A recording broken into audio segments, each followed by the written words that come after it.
Today we start our new topic on geometry, and today we're going to start by talking about angles and triangles. So geometry is the study of angles, shapes and solids.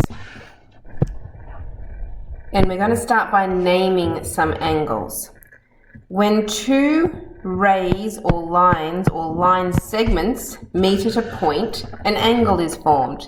So for example, we have this line AB and AC, these two lines that meet, they're meeting at a point. And that makes us this angle that we have inside here. Now, if I wanted to name that angle, there's three different ways here that I could do it. First of all, there is the sloping angle symbol. So that is not a fancy L, it's a little angle. So angle A would be one way to name it. But usually we prefer to use three letters to name an angle. So another way to name the angle would be to put the three letters B, A, and C together. Now, the order that you write those letters in is not important, except that the A, wherever the vertex is, has to be in the middle of those three letters. So it could be BAC, or it could be angle CAB, as long as that A is in the middle. Okay, so that's how we name our angles. We can also classify our angles according to their size. Okay, so here is a little table for us to fill in. If we have an angle that is between 0 and 90 degrees, the name of that angle would be an acute angle. Okay, a diagram of an acute angle, any little angle that is less than 90 degrees, something like that. A 90-degree angle, in other words, that is called a right angle.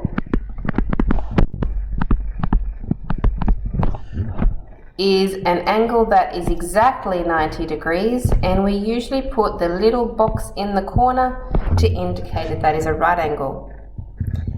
An angle between 90 and 180 degrees is called an obtuse angle. So think of your right angle, and we want an angle that's a bit bigger than that, so something like that, but not quite as big as a straight line, which is our next one. A 180-degree angle is called a straight angle. So you'd have your vertex in the middle, and it would basically look like a straight line running through that vertex, and it would be the angle around there. It is important that you draw these little arcs in to indicate the angle that you're talking about.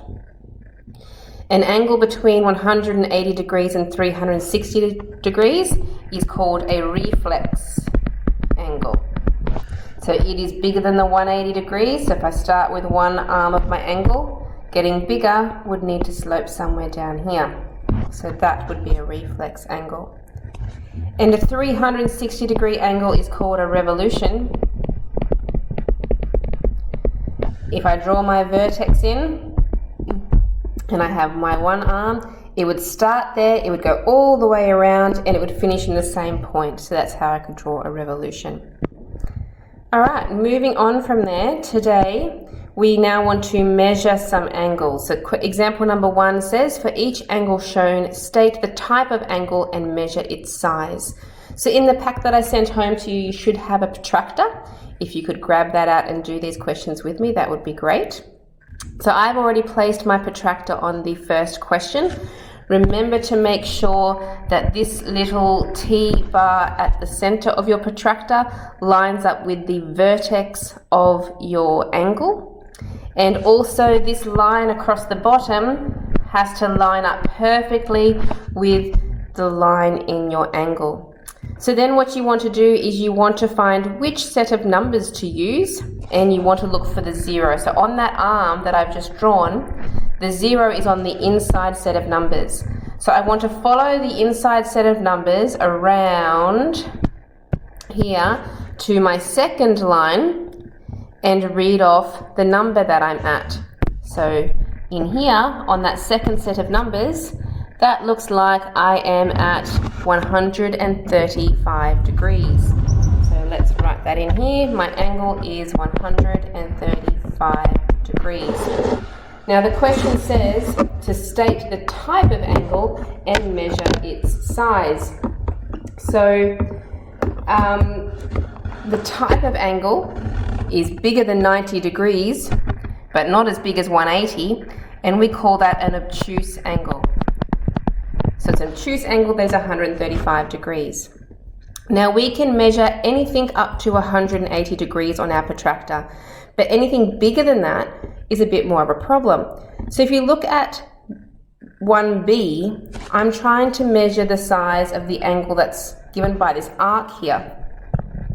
Now unfortunately my protractor doesn't go big enough for that.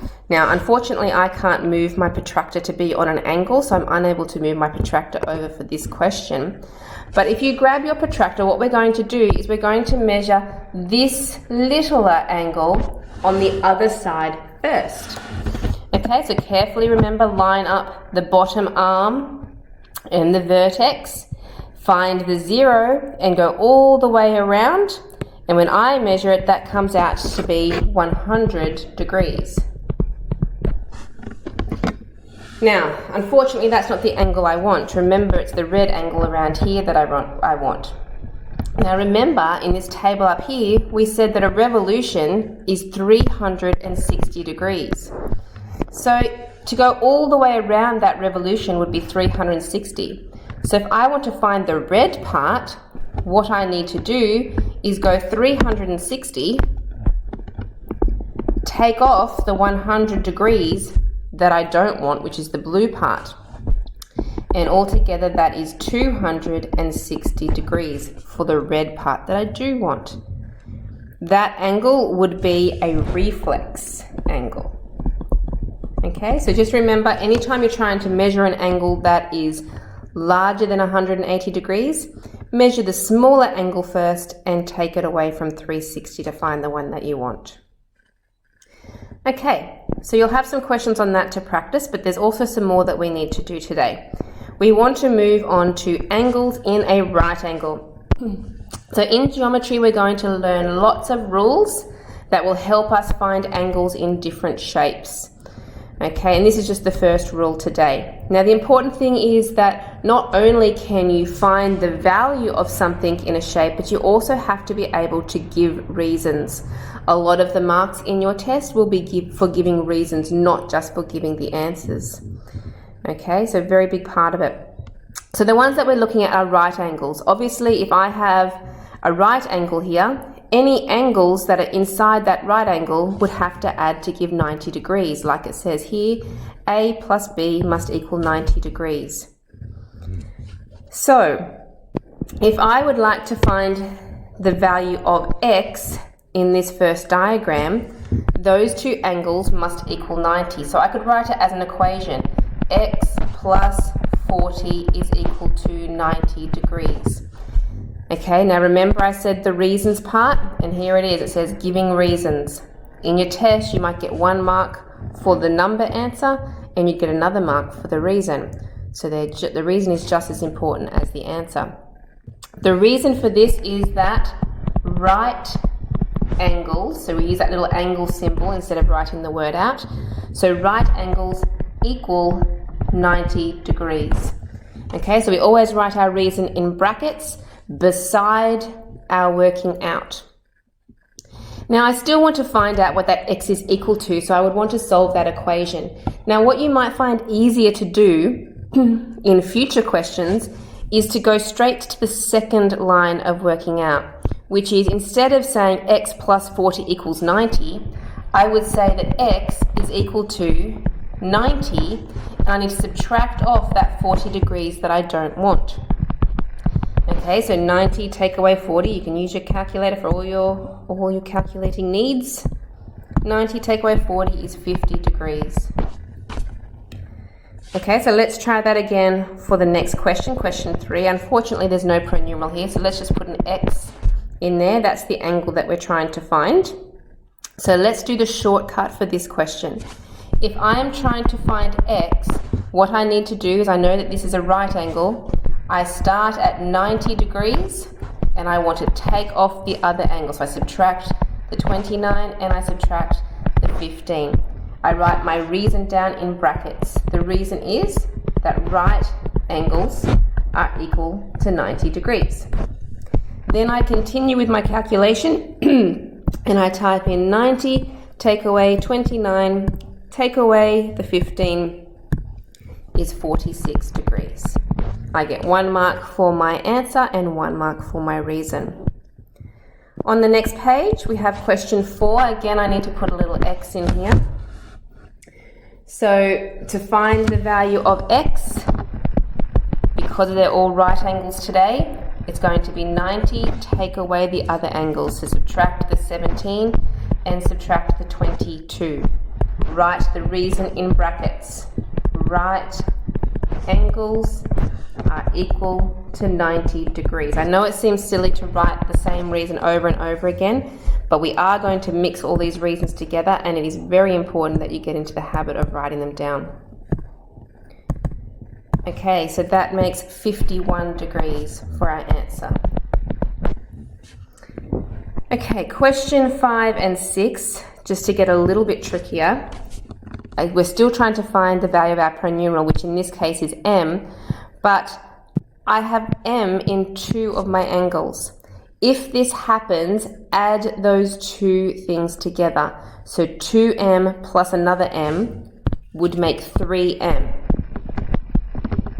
Okay, so 3m is equal to the right angle, take away the 30 degrees. Still the same reason, because right angles are equal to 90 degrees.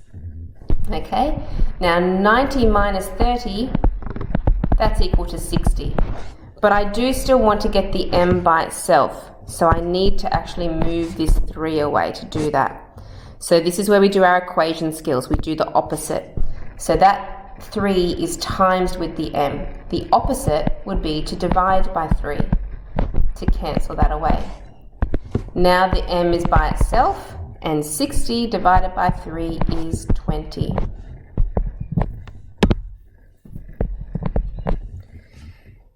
Question 6.